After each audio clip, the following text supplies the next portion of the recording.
Se a gente só olhar para o ranking para ser campeão, a gente tá lascado, porque tem poucos campeões. Eu quero perguntar isso pra ele, mas eu tô com medo de eu perguntar e ele achar ruim essa pergunta. E você comentou aqui de um jeito que já meio que responde, né? Mas que era, cara, você foi pras Olimpíadas e você levou medalha de prata. Como é que é não ter ganhado a medalha de ouro? Qual que é o sentimento?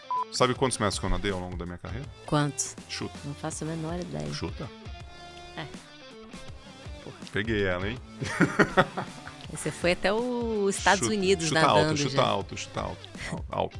A comparação à competitividade, ela faz parte. O que você faz com o resultado é o que diferencia o campeão do fracassado. Olá, seja bem-vindo ao Sem Atalhos, um podcast G4 Podcasts. Eu sou a Thay Dantas, sou sócia, diretora de marca e marketing de produto aqui do G4 Educação, a evolução da escola de negócios. No Sem Atalhos, nós vamos apresentar para vocês as práticas, as ferramentas e as estratégias para você conseguir construir a sua vida de alta performance. Se você acompanha o Sem Atalhos, já deu para perceber que não há caminho fácil quando a gente escolhe viver uma vida de alta performance. Quero fazer uma pergunta rápida aqui para você. Que nota você dá para o seu time?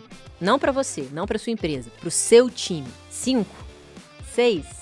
7? Ou você é um dos poucos que tem um time nota 10? Olha, só quero que você saiba que essa nota que você deu para o seu time é a nota da sua empresa. A nota da sua empresa é igual à nota do seu time. Não dá para você se enganar. As empresas são feitas de pessoas, são feitas dos times. São eles que tangibilizam o resultado e que fazem com que o objetivo seja ou não alcançado no fim do dia. Se você deu uma nota abaixo de 10, você tem grandes oportunidades de melhoria com o seu time. E a gente aqui do G4 Educação criou o G4 Skills justamente para ser um grande aliado e fazer com que você vença esse desafio que é treinar, desenvolver e capacitar o seu time para que eles entreguem o seu potencial máximo para o negócio. O G4 Skills é a plataforma de treinamentos e desenvolvimentos de times do G4 Educação que cria trilhas de aprendizado personalizadas para cada colaborador do seu time, desenvolvendo assim todas as habilidades que aquele colaborador precisa para entregar o que você precisa para o seu negócio. Quer conhecer o G4 Skills de maneira gratuita? Eu tenho um presente aqui para você. É só você escanear esse QR Code que está aqui na tela ou clicar aqui no link da descrição do Spotify e você vai ter acesso a 7 dias gratuitos de demonstração do G4 Skills e já vai poder vivenciar os benefícios incríveis dessa plataforma de inteligência artificial desenvolvida aqui pelo G4 Educação. Depois me conta se você gostou.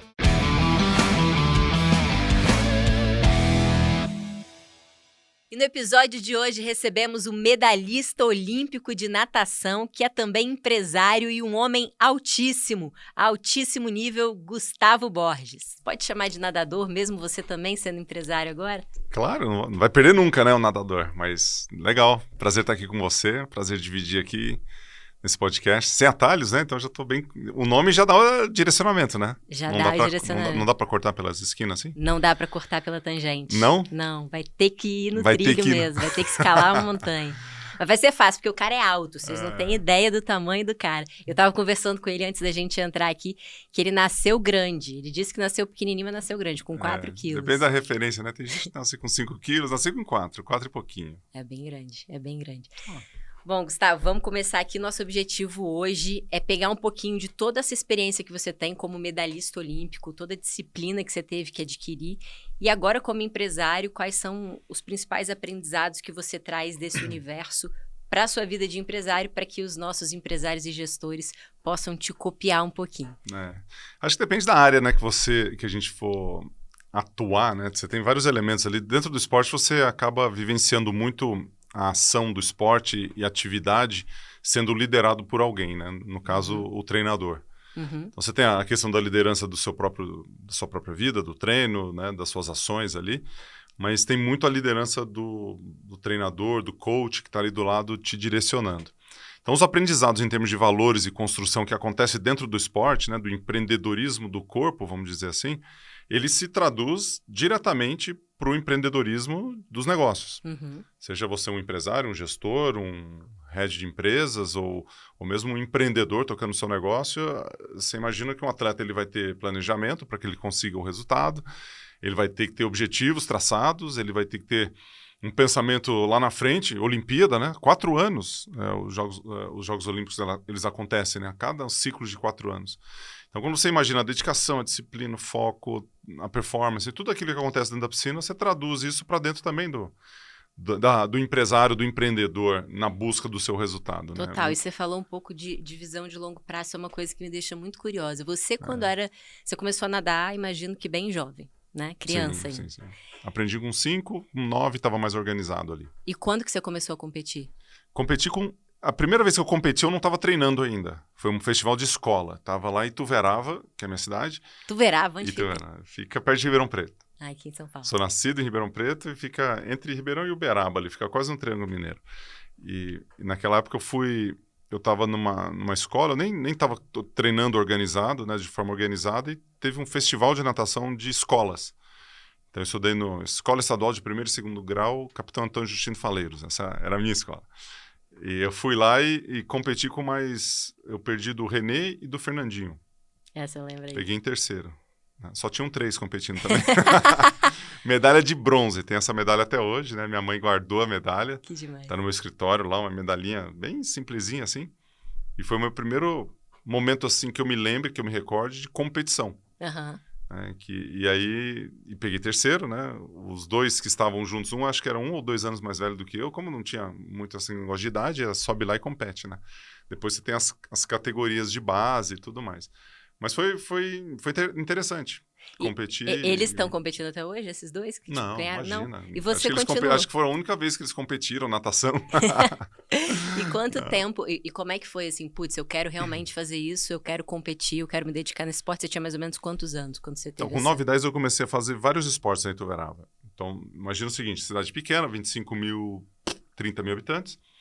E eu fiz natação, vôlei, basquete. Você imagina, um cara grande, né? Nasci, meus pais são altos. Então, minha mãe tem 1,82 m, meu pai 1,85 m.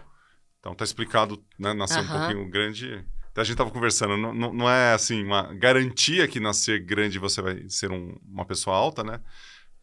E pode nascer pequenininho também e crescer. Meu filho nasceu bem pequenininho.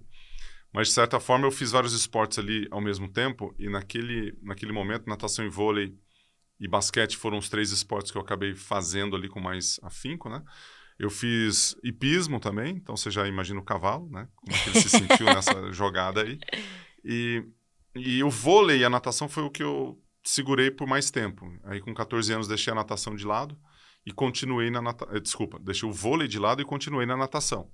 Então um momento assim de decisão entre o que você vai continuar fazendo, se dedicando ou não, né? E acho que isso também se assemelha um pouco ao empreendedor, né? Que tem um determinado momento que você tem que fazer suas escolhas. Líder decide, empreendedor decide, né? O caminho que você quer seguir. Então, o momento da decisão ali não foi tão difícil assim, porque eu já estava desenvolvendo muito na área aquática, né? A natação já estava... Sabe quando você dá uma enxadada, acha 3 minhocas? Você, 3 minhocas, 8 minhocas e vai assim, estava muito fácil. Treinava, evoluía. E a natação, ela começou a me mostrar um pouco esse caminho. Você percebeu que você tinha um talento natural ali, né? Tinha uma coisa ali, eu não sabia muito bem o nome que era aquilo, né? Mas era muito... Treinava, dava resultado. Isso vem também na questão do esporte com a força física, né? Então, no período ali da puberdade, onde você está se estruturando, você começa a ver que você ganha massa.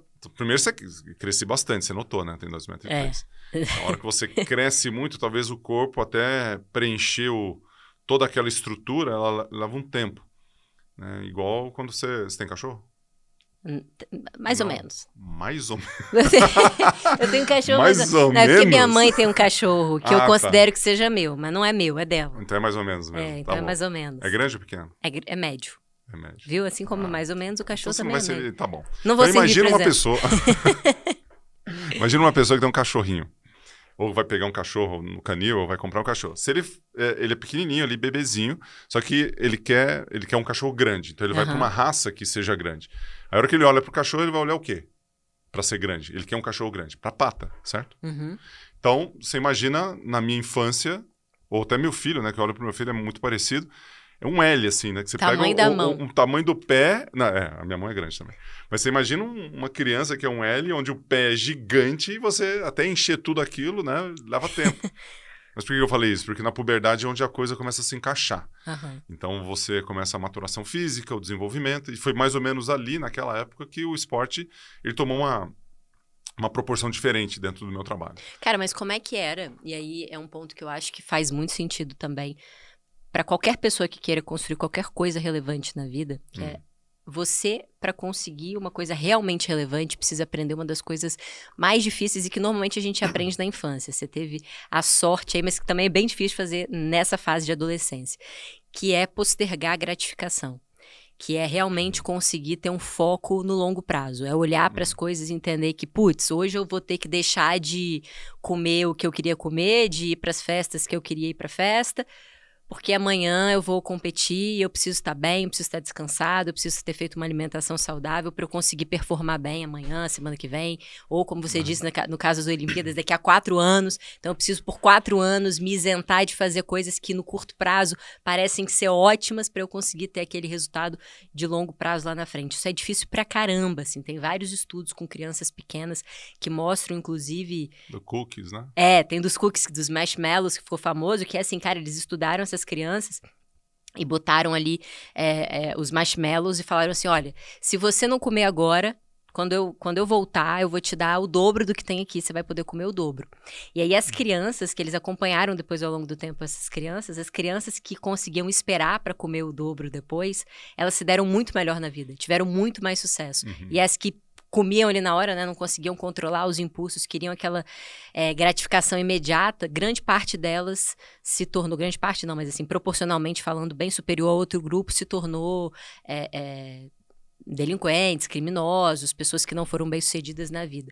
Então, é uma coisa super valiosa para o ser humano, principalmente para quem quer construir um negócio. Como é que aos 14 anos você tomou a decisão de, putz, eu vou abdicar aqui de vários prazeres de curto prazo para focar num objetivo de longo prazo?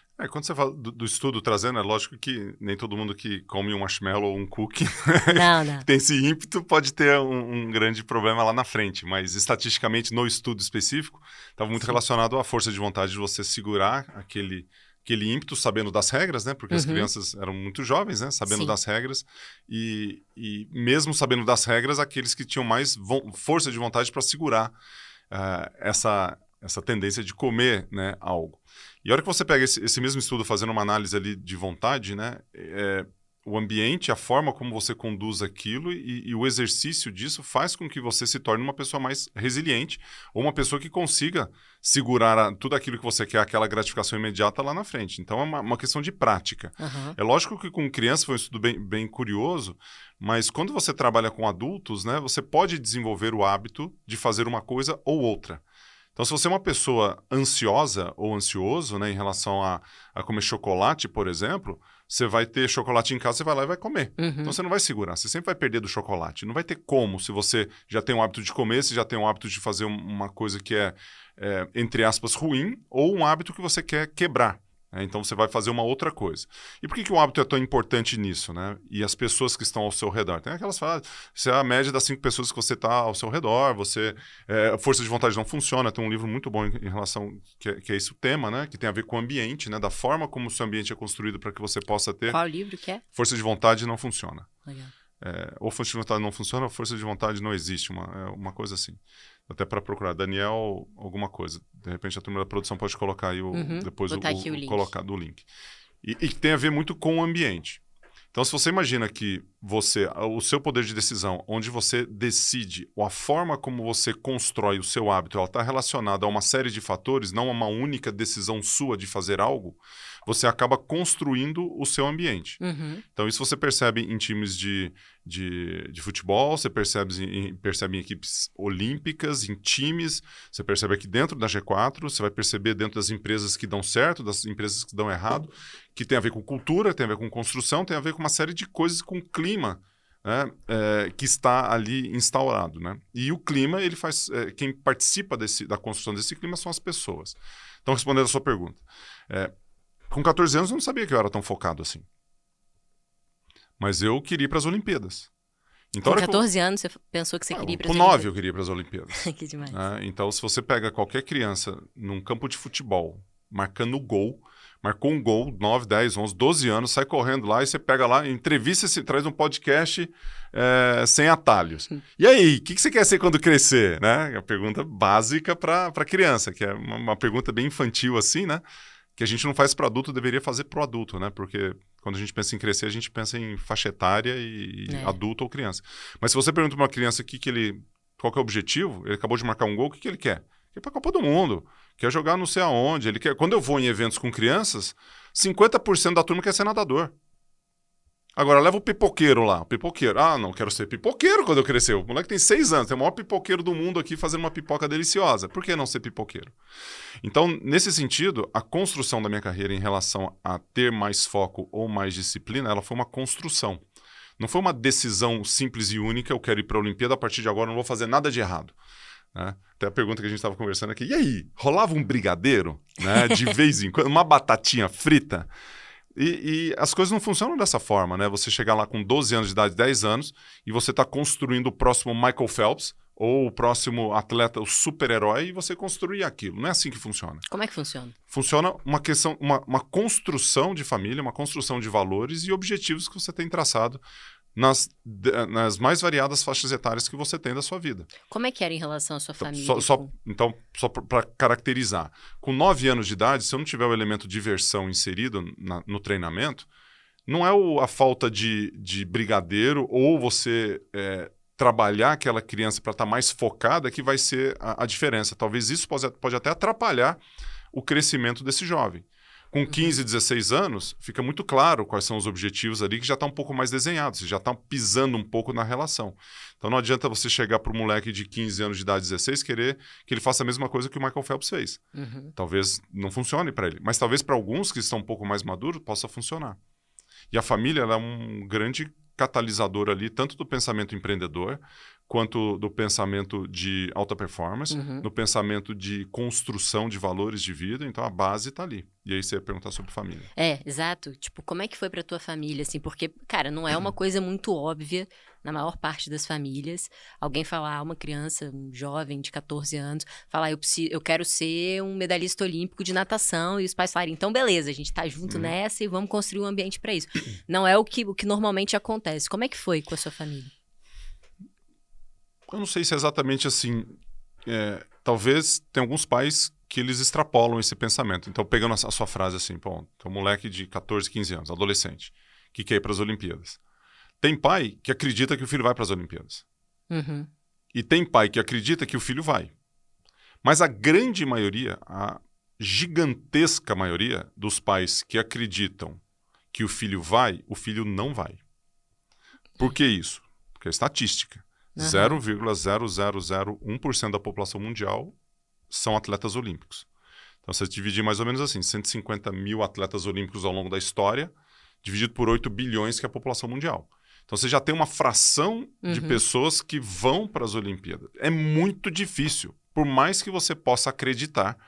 Eu não estou falando para você não acreditar, né? Acho que você tem que acreditar, né? Você tem que fazer essa construção. O caminho para chegar a ser um atleta olímpico, ele passa por várias outras etapas, né? Não só o envolvimento dos pais, que é gigante e precisa acontecer, mas também a vontade do jovem, da criança, e a forma como esse investimento de tempo e recurso dos pais se conecta com a construção pessoal desse jovem, ou dessa jovem. Total. Então, vou te dar um exemplo prático aqui. Se você tem um atleta de 13 anos de idade, 14 anos de idade, e os pais estão apoiando, eu quero que meu filho vá para a Olimpíada, beleza? Vamos supor que seja esse o cenário. Aí ele tem uma competição no fim de semana para ele participar, de qualquer esporte. E aí no fim de semana, ele vai ter que ficar o sábado o dia inteiro naquela competição e domingo o dia inteiro naquela competição. Aí o pai fala o seguinte, não, trabalhei a semana toda, então o fim de semana eu vou descansar. Descanso. Deixa o seu filho ir lá sozinho, e você fica descansando em casa, ou vai no churrasco, tomar uma cervejinha, você também é filho de Deus. Sim. Aí o filho vai numa, vai segunda, vai na terceira, aí, no outro fim de semana, casa de praia, né? Vamos lá para não sei o quê, férias. E se o pai não está envolvido, o filho, em determinado momento, ele vai ver que o objetivo não é esse. O pai quer muito que ele seja, mas não está lá do lado para que a construção aconteça. É a mesma coisa dentro da empresa, né? Então eu quero muito que meu negócio dê certo. Mas eu não participo de absolutamente nada. Vai aí. Pode até ser que você seja um investidor, pode até ser que você esteja na questão estratégica, você está lá no conselho, você está numa outra função e não na operação. Mas se você está na operação e você não se envolver, você consegue? Não. A família está na operação da construção de vida dos filhos.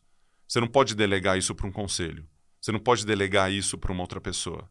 Então, dentro da família, você é o CEO, né?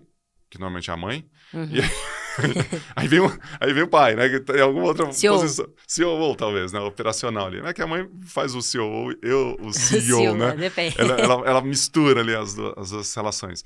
Mas é uma questão compartilhada, né? E você não tem como fugir da sua obrigação como pai, como mãe, e de desenvolver a família e nos filhos. E dá trabalho, meu. Não, muito, Cansa pra caramba. Imagino, quero ter em breve. Hã? Eu quero ter em breve um Você filho quer... que imagino que deve cansar pra caramba. Então. Qualquer tipo de profissão que você identifique jovem e que a pessoa precise já desde o início ter sua presença muito forte. Mas ali. fica a dica. Acompanhe o dever de casa do seu filho. Total. Acompanhe quais são as escolas, que isso é mais fácil, né? Pô, vou pôr na melhor escola que meu bolso conseguir ter capacidade de pagar. Você vai colocar lá. Uhum. Vai acompanhar o dever de casa. Quero que seja esportista. Seja um pai esportista. Total. Perca os seus fins de semana, né? Porque tem um sentimento ali. De perder. E aí, a hora que você trouxe, bem no início aqui, você falou um pouquinho do sacrifício, né? De abrir mão de coisas, que o compromisso ele tem a ver com escolhas. Então, uma pessoa comprometida, ela decide fazer alguma coisa. Então, eu quero empreender, quero ser empresário. Pô, você tem aqui os sócios aqui da G4, você tem uma série de empresários que circulam aqui, os próprios investidores que estão na operação do negócio. Imagina a dedicação e o comprometimento com aquilo para fazer alguma coisa acontecer. Aí você se compromete, você toma uma decisão. A hora que você toma essa decisão, ela já é um divisor de águas em relação ao caminho que você vai tomar. Então, quando você toma essa decisão, né, dependendo da sua faixa etária, é muito simples e muito fácil você deixar de sair numa sexta-feira à noite, ou você ficar longe do seu pai, da sua mãe, ou dos seus amigos, para você fazer uma outra atividade. Por exemplo, dormir cedo para treinar no sábado de manhã. Uhum. Porque esse custo, né, entre aspas, custos, para algumas pessoas ele é alto demais. Você imagina você, jovem, abrir mão de uma quinta-feira à noite, de uma sexta-feira, de um sábado à noite, para você descansar, para você poder treinar melhor. Total. Aí você olha para o lado, você está na faculdade, tem um monte de gente lá tocando terror, todos os seus amigos, suas amigas estão nessa vibe, só você treina, e aí? E o que você pensava nesse momento? Se eu tivesse com amigos nesse sentido... Você não tinha amigos nesse sentido? Não, tinha, claro que tinha. Então. Se eu tivesse envolvido ali, o meu Exato. pensamento é o seguinte, com quem eu quero me envolver? Quais são os meus objetivos? Isso acontece muito com os jovens, e acontece com os adultos também, né? Você se envolve com as pessoas erradas e aquilo vai te puxando para o outro lado que talvez não seja na direção que você quer para sua vida. Aí o que acontece? Você dança, mas tá lascado. E você estava falando um pouquinho da família no início, mas é uma curiosidade de saber como é que era para... Os seus pais eram atletas também? Meu pai jogou basquete no Mackenzie, minha mãe não foi atleta, mas tem, assim... Já tinha Meu avô foi vice-campeão de natação lá em Ituverava. Então Só já tinham tinha. 2. É igual a minha medalha com 9 anos, né? Já tinham 2. Dois na frente, você ficou em terceiro. Eu não acho ruim ficar em segundo quando tem 2. Eu acho nada errado com isso. Não? Claro que não. Por quê? É porque você tava lá. É. E tem gente que não tava. Eu brinco, não, eu falo sério, né? Michael Phelps, pacificado que é um grande craque. Eu já perdi do Michael Phelps 3 vezes. A primeira vez ele tinha 16 anos. Na segunda, 17. Na terceira, 18. Aí eu parei de contar, né? Falei assim, cara, esse cara é bom. E a melhor coisa de perder do Michael Phelps não é o fato de perder do Michael Phelps. É o fato de eu estar lá disputando com o Michael Phelps. Eu já te dei estatísticas, 0,00001%. Cara, eu tô pra te fazer uma pergunta que eu tava até comentando com os meninos no bastidor. Você me deu uma deixa legal aqui. Que eu tava comentando com os meninos no bastidor. Putz, eu quero perguntar isso pra ele, mas eu tô com medo de eu perguntar e ele achar ruim essa pergunta. Até hoje eu acho que eu não recebi nenhuma pergunta que eu achei ruim. Sério mesmo. E você comentou aqui de um jeito que já meio que responde, né? Mas que era... Cara, você foi para as Olimpíadas e você levou medalha de prata. Como é que é não ter ganhado a medalha de ouro? Pô, você chegou ali na boca. Qual que é o sentimento? O que isso... Você pensou sobre isso? Não? Como é que foi? Você quer o sentimento de ter ganho a medalha de prata ou o sentimento, se teve, de não ganhar o ouro? Os dois. Os dois? Os dois. Bom, o sentimento de ganhar a medalha de prata é um sentimento de campeão. Às vezes a turma me apresenta, né? Com vocês, campeão olímpico Gustavo Borges. Evento e tal.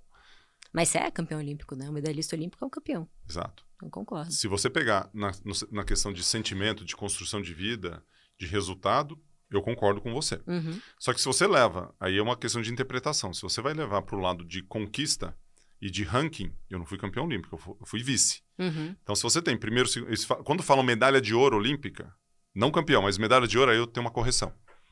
Você, medalha de ouro eu não fui. Uhum. Então, qual que é a diferença das duas coisas? Entre você ser campeão ou não ser campeão, né? É o seu sentimento em relação à sua conquista, ao resultado que você teve ali dentro. Uhum. Que pode acontecer da mesma forma dentro de uma empresa, né? Tentando fazer os paralelos aqui. Eu tenho uma empresa que fatura, sei lá, 20, 30 milhões, mas tem um amigo meu que fatura 70 milhões. Pô, o cara fatura 3 vezes, 2 vezes, 10 vezes, o cara é bilionário, eu não sou. Aí você começa a comparar com laranja com cebola, Uhum. né? E aí você começa a ficar perdido dentro do seu próprio sentimento de frustração. E aí você começa a se enfiar assim, pô, como é que eu ganho mais? Aí você começa a entrar e fazer as coisas não pelas coisas corretas que você precisa fazer, né? E você se sente uma pessoa frustrada, apesar de ter sido uma pessoa de muito sucesso. Se a gente só olhar para o ranking para ser campeão, a gente está lascado, porque tem poucos campeões. Só tem um, né? Só tem um em vários segmentos. Uhum. Então você pega a Olimpíada, você tem que ser campeão olímpico. Pega na questão de educações, pega a G4, beleza?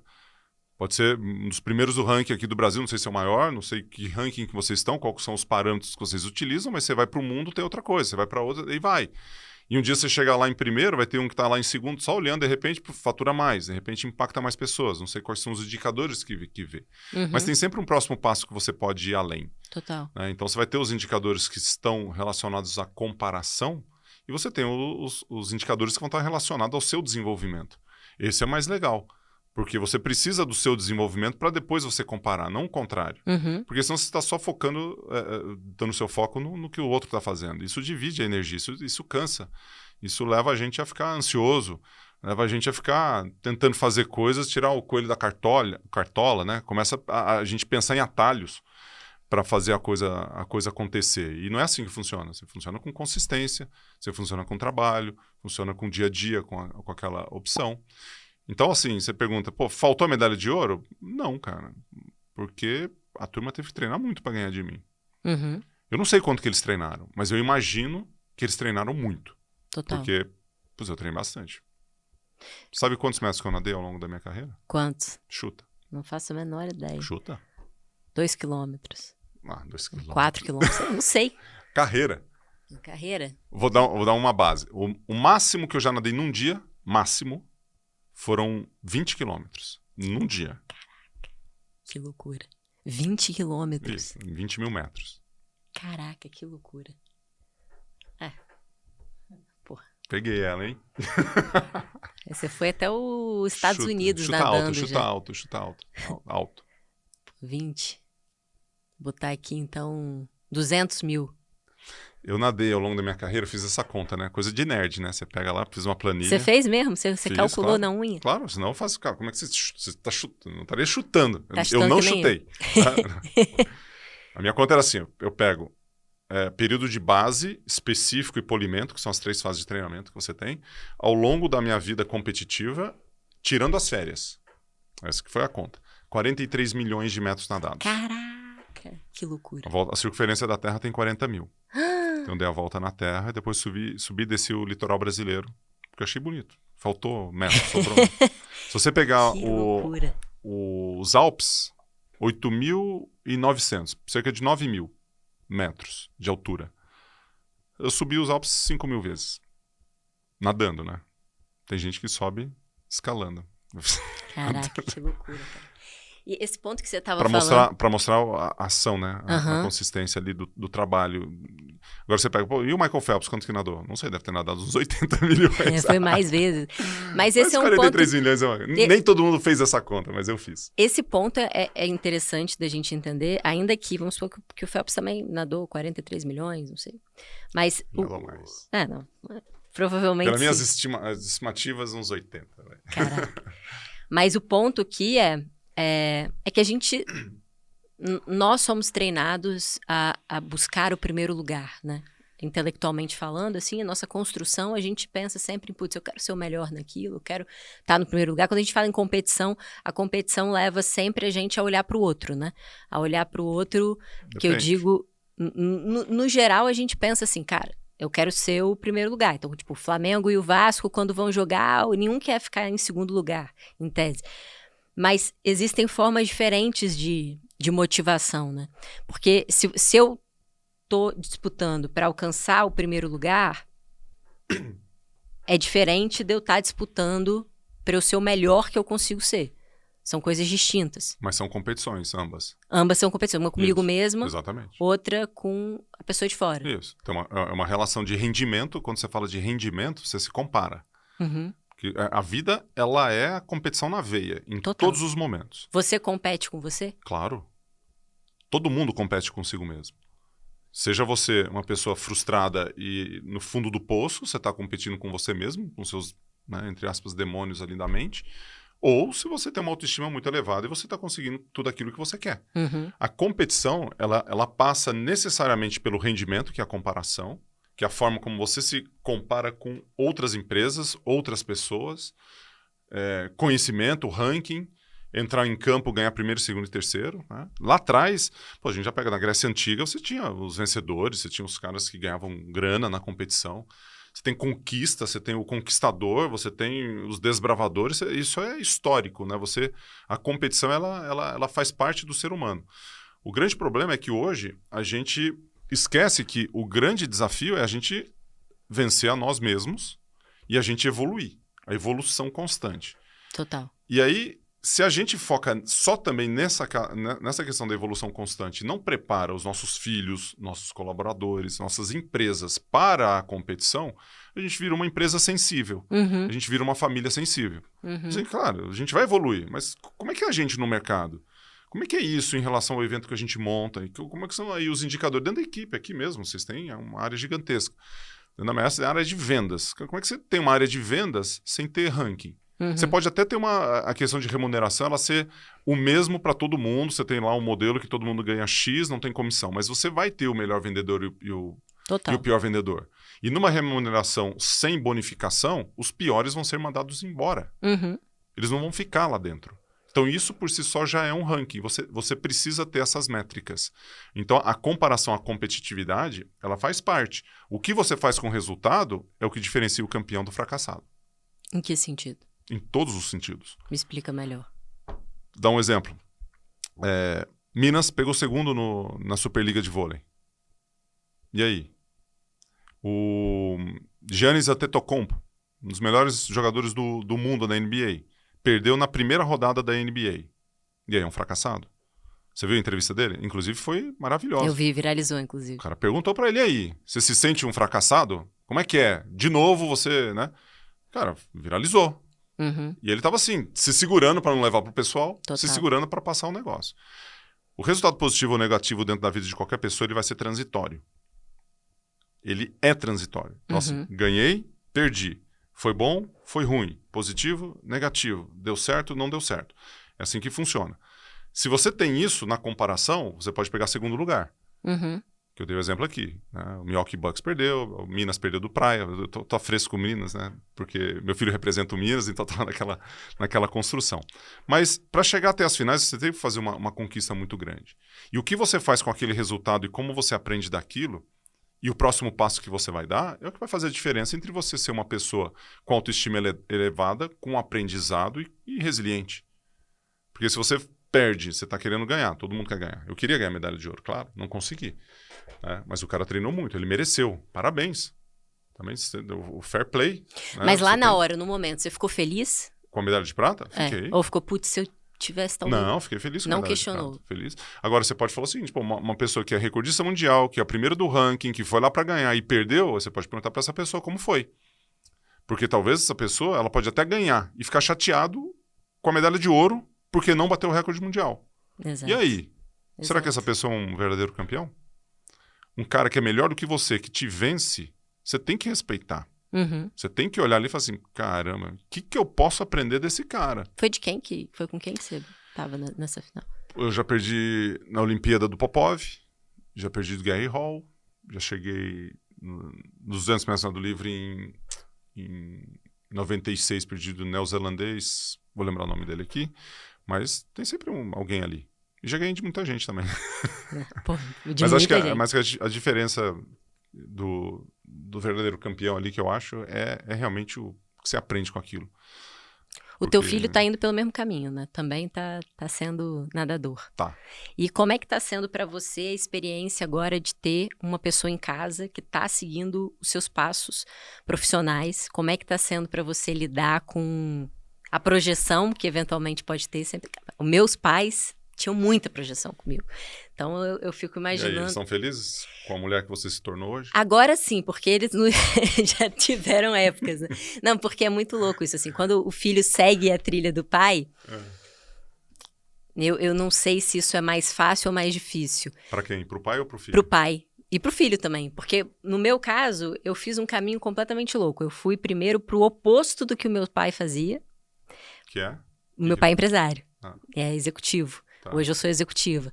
Mas durante a minha adolescência eu queria ser artista, né? Eu queria ser com roteirista e tal, com 16, 17. Então eu fiz faculdade, minha primeira graduação foi para ser roteirista, né? Fiz faculdade no Rio de Janeiro e ali num determinado momento eu... E aqui você tá na área de comunicação do business. Tô. Aí, viu? Juntou as duas coisas. Pô, Peguei aí, um pouquinho tá dele, vendo? um pouquinho de mim e deu Nada eu. foi em vão. Exato. Não, foi super valioso, super valioso. Mas digo que naquele momento para ele para minha mãe, para ele foi uma frustração, né? Putz, eu sou de uma família bem certinha, então quis ir pro Rio de Janeiro, fazer faculdade de cinema, escrever roteiro, coisa completamente fora do que eles esperavam para minha vida. Família bem certinha. Eu quis dizer que as pessoas não consideram quem faz cinema uma pessoa correta. Mas no geral, assim, bom, eles esperavam que eu fosse ficar ali mesmo, fosse uma médica ou trabalhasse com meu pai, enfim. Então, para eles, teve um momento bem duro, assim, dessa projeção que eles tinham de eu querer ir pro Rio de Janeiro, que era um lugar, putz, minha filha vai pro Rio, eu sou de Vitória, do Espírito Santo, então vai lá pro Rio de Janeiro, aquela cidade que tudo é um monte de maluco, tem assalto, tem muita influência negativa, como é que vai funcionar isso? E eu acabei dentro... uma preocupação grande. Acabei dentro do próprio cinema virando empresária, né? Eu abri uma agência de roteiro, depois virou agência de publicidade, fui fazer marketing, então juntou as duas coisas. Mas como é que é quando o filho quer ser aquilo que o pai foi? Então, se eu tivesse escolhido ser empresária como meu pai desde o início, tocar a empresa da família desde o primeiro dia, eu não sei se isso teria sido mais fácil para mim ou mais difícil. Não tem resposta certa e errada nessa, né? Quando você tem filho, você imagina, você tem uma estrutura familiar, você tem o seu jeito. Por mais que possa ser duro ou mais livre, é o jeito que é da família. Então, a construção dos filhos pertence ao pai e à mãe. Total. Com respeito, lógico. Com humildade, né? Sem... fazendo uma coisa que seja assim, construtivo, de valores, né? E junto, os meus dois filhos, a gente teve experiências muito próximas de como a gente conduziu. São ótimos alunos, são pessoas fantásticas ali, mas que cada um foi para um caminho diferente. Minha filha, por exemplo, ela não quis ser atleta. E eu tinha uma regra em casa. Eu falo, ó, vocês vão escolher qualquer esporte que vocês quiserem fazer, desde que seja a natação deles. É mais fácil quando você já está lá. Você vai ver isso, né? Nossa, vamos fazer... Natação é mais fácil. Eu queria que eles tivessem uma vivência do esporte competitivo. Já defendi a tese aqui. Você precisa saber ganhar, você precisa saber pegar segundo. Você precisa estar do lado de alguém que você acha que você poderia ser melhor e você não foi. E aprender com isso. E ver o que aconteceu. Você precisa disso. A gente está criando um monte de filho mimado que não sabe o que é ganhar, perder, ganha tudo, presente, ganha tudo. Ele chega para primeiro emprego, não passa, ó, vida aos céus. Total. Né? Aí vai para o trabalho, que é a coisa rápida, quer ser promovido. Então tá lá com 20 anos de idade, 22, já quer ser promovido, já quer ganhar um monte de dinheiro porque viu outro cara ganhar, não sei, no YouTube, não sei o quê. Na internet, menina. Para. Assim, aí você começa a ver que tem coisa ali, e acho que está dentro de casa, essa construção. Por mais livre, por mais aberto que você possa ter aí a construção dos filhos. Mas em casa, falando do direcionamento, é assim, tem que competir. Você tem que vivenciar a competição. Né? Porque vai ser duro. A vida não é fácil. É fácil chegar onde você chegou, é fácil construir aquilo, é fácil fazer uma empresa. É legal, assim, quando a turma vira e fala assim, pô, falaram para mim assim, você nasceu para nadar. Você não acha que eu nasci para nadar? 4 medalhas olímpicas, olha o tamanho da minha mão. Eu acho. Mão comprida, né? Sou alto. Então, assim, na hora que você olha o meu resultado, eu nasci pra nadar. Mas você sabe que eu sou muito confundido com um jogador de vôlei? Pela minha altura? Não, sim, você pode ter o biotipo para basquete, para mas vôlei. Mas e por que eu não nasci para jogar vôlei? Eu posso ter nascido. É fácil depois do resultado você falar para um cara, você nasceu para estar na G4 e fazer isso que você faz muito bem. Essa conexão de comunicação com empresário, com gestão, é um negócio, acho que você nasceu para isso. Agora é fácil, né? Você vê o resultado e você tomar a decisão. Agora, será que você seria uma boa dentista, por exemplo? Talvez. Talvez. Você não sabe, né? Porque você não fez. Uhum. Então, se você não é exposto a alguma coisa, é difícil você falar que a pessoa tem talento ou não para aquilo. Total. Que você vai desenvolvendo. Mas voltando para os filhos. Competição, construção, e aí, com 16 anos, você pode escolher se você quer continuar ou não. Tem um período ali da puberdade, das amizades, das relações. Tem um período ali na faculdade, decisão de estudo e tudo mais. Então, me pareceu, né, mas o raciocínio era esse. Então, não tinha nada muito desenhado. Não, mas é excelente o raciocínio. E aí ficou. Me deu um baita insight. Eu vou fazer isso com meu filho também. Ele tem que competir. Pode fazer. Agora, não adianta ficar assim. Com 13 anos, compete na natação. Com 14 anos, compete no vôlei. Com 15 anos, compete... Tem que ter consistência. Tem que ter consistência. Total. Porque, assim, respeito às regras, visualizar ali uma vivência do treinador, compromisso com o time, né? Das cabeçadas, tentar sair dessa, melhorar a técnica, aquela coisa toda. Com 16, minha filha vira pra mim e falou assim, ei, pai, posso parar de nadar? E o meu filho com 16, eu quero ir pra Olimpíada. Mesma coisa que aconteceu com os dois. Minha filha com 13 anos queria ser artista também. Com 13. Ela quer estudar teatro em Yale e quer ganhar o Oscar.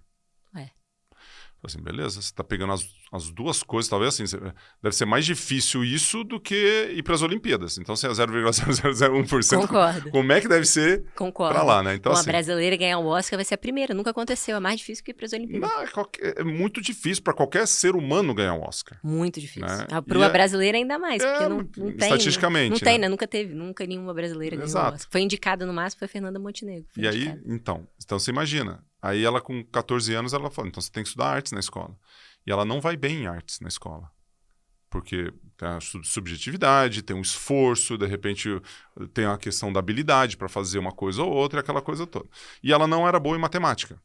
E ela reclamava assim, pai, matemática é difícil. Então a gente criou um mantra, que é assim, antes de fazer a lição de casa, matemática não é difícil, repetia isso, matemática não é difícil, vamos fazer o dever de casa. E no final, matemática é difícil. Que negócio de crença, de repetir, né? Eu tenho uma mente milionária, pega Harvard, para qualquer questão da psicologia, de desenvolvimento pessoal, você vai ver alguma coisa nesse sentido. Total. Essa menina, com 17 para 18, ela tira das melhores notas em matemática e hoje está fazendo engenharia. Ela faz o SAT para os Estados Unidos, ela estuda em Michigan hoje, e tira quase nota máxima no SAT, né, que é o teste standard que eles têm lá para a faculdade. E hoje ela faz engenharia de produção na Universidade de Michigan. Querendo fazer, no primeiro momento, artes, teatro, cinema, e de repente o caminho muda. Então não tem problema mudar, né, o caminho, né? A gente pegou a gente foi pro filho aqui, mas estava alguma outra relação que você tinha feito da dessa conexão. Projeção, né, do filho seguir o mesmo caminho mesmo. Que você é mais fácil ou mais difícil. Exato. Boa. Essa foi a jornada da minha filha, que foi uma jornada particular. Do meu filho, não, ele queria ser atleta. Então, a hora que ele vivenciou aquilo, a hora que ele estava envolvido com a prática, ele falou assim, cara, eu quero isso. Também estudou na Universidade de Michigan, emplaquei 2 nadadores até os 16, 2 na Universidade de Michigan. Inclusive você também fez. Eu sou formado em economia lá, e ele fez administração, que é assim, os 2 com notas muito melhores do que as minhas lá, né? Eu estava, acho que, numa outra vibe na faculdade. E hoje o meu filho, ele quer ir para as Olimpíadas, ele é o 3º mais rápido do Brasil no 50 metros nado livre. Ele é o 6º ou 7º no 100. Vão 4 no 100 e 2 no 50. Ou seja, ele é um atleta com chances de participar dos Jogos Olímpicos. E a dificuldade de você ser pai na arquibancada é que você é torcedor. A construção que você fez até aquele momento já foi feita. Você ajuda, você motiva, você dá colo, né, que isso não acaba, né, independentemente da idade. Mas eu tenho muita consciência que o trabalho que a Bárbara, né, minha esposa, que a gente fez nessa construção foi algo dentro da nossa capacidade, da nossa possibilidade, o melhor que a gente podia ter feito. E a gente tem 2 filhos incríveis nesse sentido. Você falou aqui dos caminhos deles e puxou um pouco do teu caminho também, pessoal. Você é um cara que se formou em economia na Universidade de Michigan também, que é onde seus filhos estão estudando. Você é empresário, você é nadador, foi atleta olímpico na natação. Fico pensando, tem até um exemplo de um cara, eu estava falando com os meninos ali antes de vir para cá, que eu queria falar desse cara, que eu acho que parece um pouco com você. Um cara muito bom, chama Josh Waitzink. Ele é um cara americano que, criança ainda, ele conseguiu ser International Master em xadrez. Então foi, cara, assim, a pessoa mais nova a conseguir essa titulação. Super, super novo. E ele era muito bom. Da idade dele, ele era o melhor de todos e ele consistentemente foi bom ali por 4 anos. E aí, ele simplesmente parou. Falou, não quero mais jogar xadrez. Eu sou o melhor nisso, eu quero aprender outra coisa. Completamente diferente. E aí Quantos anos ele tinha? Acho que ele tinha uns 14, 15 anos. Aí ele foi fazer Tai Chi Chuan. E ele foi campeão mundial de Tai Chi Chuan. Foi muito bom em Tai Chi Chuan. Ficou 6 anos lutando Tai Chi Chuan. E agora ele parou de fazer Tai Chi Chuan. Com 18. Não, acho que já tá agora com uns 20 e tantos, mas tá velho, já né? é mais velho. Já tá velho. E agora aí ele foi, depois do Tai Chi Chuan, ele foi faixa preta, o primeiro lado do Marcelo Garcia no Jiu-Jitsu. Então, completamente diferente também do que o Tai Chi. E agora ele tá surfando com foil. E tá se preparando para competir um mundial de surf foil, que é um surf mais difícil que o surf normal. Né? Eu sou surfista, então eu sei que o foil é muito mais difícil. Para quem nunca surfou, surfar de foil e querer ser o melhor do mundo nisso é uma coisa que sendo um cara adulto, é bem difícil de você imaginar como é que ele tá construindo tudo isso. Mas ele é um cara que falou que a grande paixão da vida dele era aprender uma coisa e ter a capacidade de abandonar ela e começar uma outra jornada de aprendizado ali, bem do nível 0 até o nível de maestria. E, de certa forma, você fez um pouco esse caminho, né? As pessoas que não se a gente pensasse assim, putz, tem alguns atletas que, cara, eles foram ótimos atletas e quando eles pararam de ter a idade, corpo físico que os aguentasse em alta performance, eles deixaram de ser qualquer coisa que fosse de fato muito relevante para eles, né? Então, eram pessoas muito boas naquilo em específico. Você fez essa transição da natação agora como empresário. O que você enxerga aqui nesse caminho seu? Por que você fez esse movimento? Por que não só ter sido nadador e continuar ali nadando e não... Porque a vida é muito chata sem objetivo, né? E quando você para, e aí? Vou aposentar com 30 anos de idade? Que é o que muitos atletas acabam fazendo, né? Não, você aposenta com 30 do esporte. Exato. Mas e aí? Eu não conheço ninguém... Assim, você pode até ter outros objetivos de vida, desacelerar no trabalho, ter outros objetivos, mas você sempre vai ter algum tipo de objetivo rolando na sua vida. Tô falando assim que você precisa ser o trabalho em si. Tem muita gente que tem outras ocupações. Você vai viajar o mundo, você vai andar de bicicleta, você vai usar o esporte, ou a vida social. Alguma coisa tem que estar rolando na sua vida, seja lá qual for o objetivo, né? Se o dinheiro não for mais um problema, você tem uma liberdade financeira para tomar qualquer decisão, né? Tem um monte de gente rica aí trabalhando pra caramba, e aí? Total. Então, assim, quando você faz uma transição, muito de continuar o caminho, continuar a jornada, a busca, assim, tá a ver com algum objetivo principal de vida ali. Porque senão você vai parar e vai fazer o quê? Ficar em casa com 30 anos de idade, 35, por mais dinheiro que você possa ter, você vai ter que fazer alguma coisa. Não tem como. A construção do ser humano, ela foi feita para... Mas pode pegar e falar, putz, agora eu vou, sei lá, ficar aqui de boa, vou ficar saindo, indo pra festa. Beleza, pode ser foi esse o seu objetivo e te deixar tranquilo e você estiver pleno com isso, não vejo problema nenhum. Não é algo que eu faria, mas se funciona para você, se a sua vida está plena nesse sentido, né? Porque a hora que você pensa assim numa... Vamos pegar esse exemplo específico. Estou cheio de grana e quero viver uma vida social muito intensa. Então, você é casado ou não é? Você tem filhos ou não é? Porque tem que ter congruência com aquilo que você quer para você, para sua família, para os seus filhos, para a sua construção. Se tiver em sintonia e estiver tudo bem, todo mundo envolvido e aquilo faz sentido e fazer a construção, aí pode fazer. Mas eu acho que o trabalho, ele engrandece, né? O trabalho, ele traz... Pode ser na área social, pode ser que não dê dinheiro nenhum, pode ser para a construção. Acho que o grande ponto nessa transição... Tem 3 grandes blocos, né, de transição de carreira de qualquer pessoa, que é planejamento, que é ter clareza dos seus objetivos e autoconhecimento, saber onde você está e para onde você vai. Se você não tiver isso aqui, né, mais ou menos estruturado, fica muito difícil você transicionar de uma coisa para outra. Então, quando eu estou na transição de esporte, que é uma atividade física, uma atividade que o corpo está envolvido ali, pro empresário, para um empreendedor, é igual você sai, nada contra a profissão, mas eu sou padeiro, quero ser astronauta. Né? São coisas completamente distintas. Então, assim, eu não vou fazer pão no espaço, então eu tenho que me preparar para uma outra coisa. Né? É um outro tipo de trabalho. Então, planejamento e você usar aquelas horas que você utilizava para fazer atividade física, para fazer alguma outra coisa, ela é fundamental. Mas as bases que você tem ali, eu acho que te ajudam demais, cara. Você ser você ser um cara disciplinado, você tá disposto a aprender, você tá disposto a ter consistência. Isso que vocês fazem no esporte, o esporte é um lugar que não dá para mentir, né? Isso. O marketing, ele tem pouco valor quando você vai mergulhar na piscina. O resultado não dá para mentir. Você consegue enrolar até certo ponto. Não dá para você enganar todo mundo o tempo todo. Mas a gente vive num momento que as pessoas são muito... Eu postei sobre isso, eu acho que é legal falar.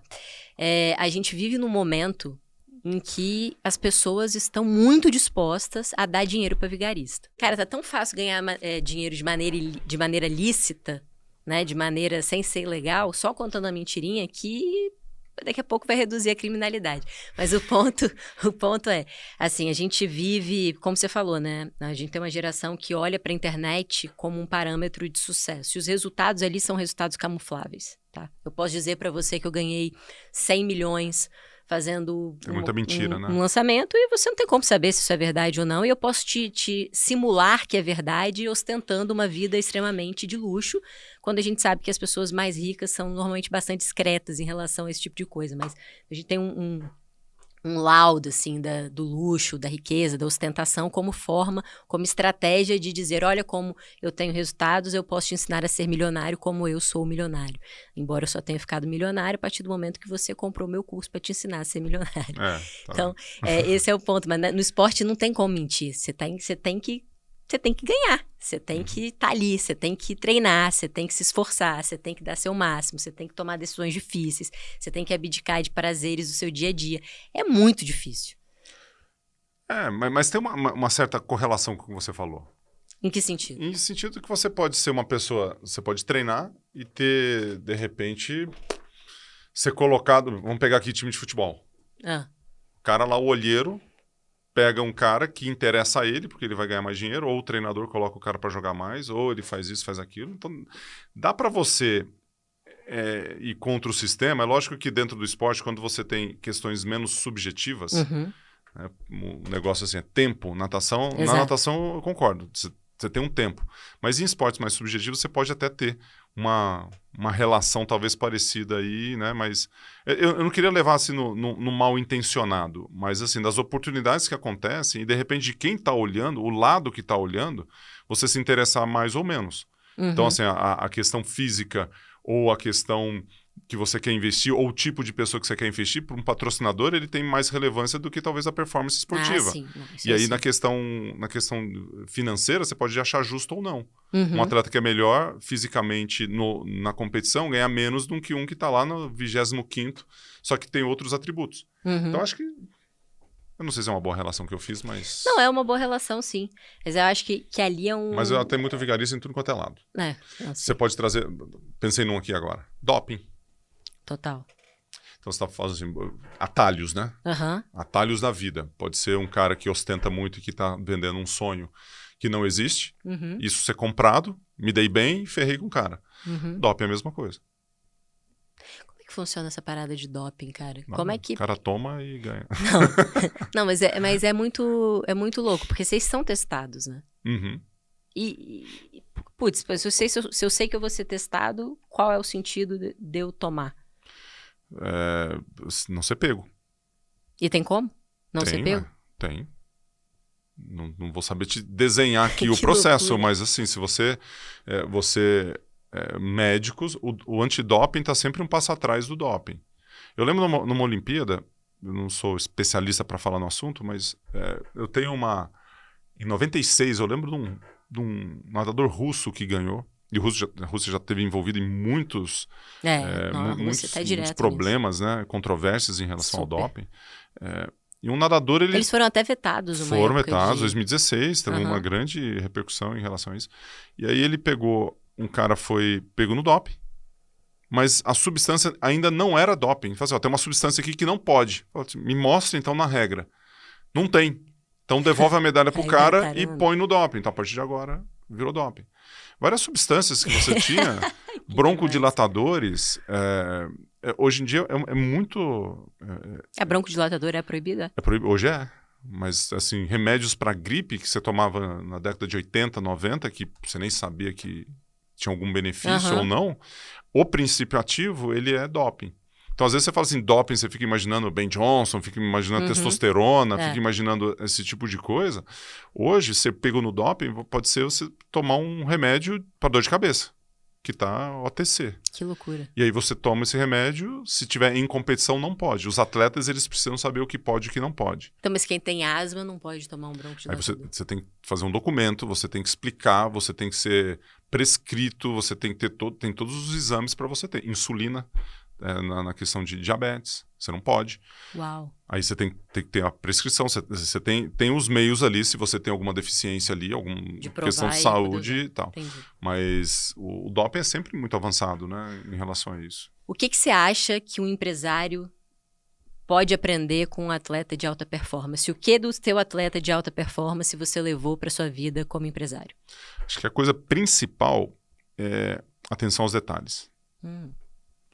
Eu tenho um livro chamado 1/100, né, 1/100 de segundo, que ele traduz um pouco a minha visão, e qualquer esportista, se pegar, se fosse um cara do atletismo, né, o Usain Bolt, ele ia falar 1 milésimo, né, porque ele é uma casa decimal além. Porque é a menor fração possível para você conseguir o seu objetivo.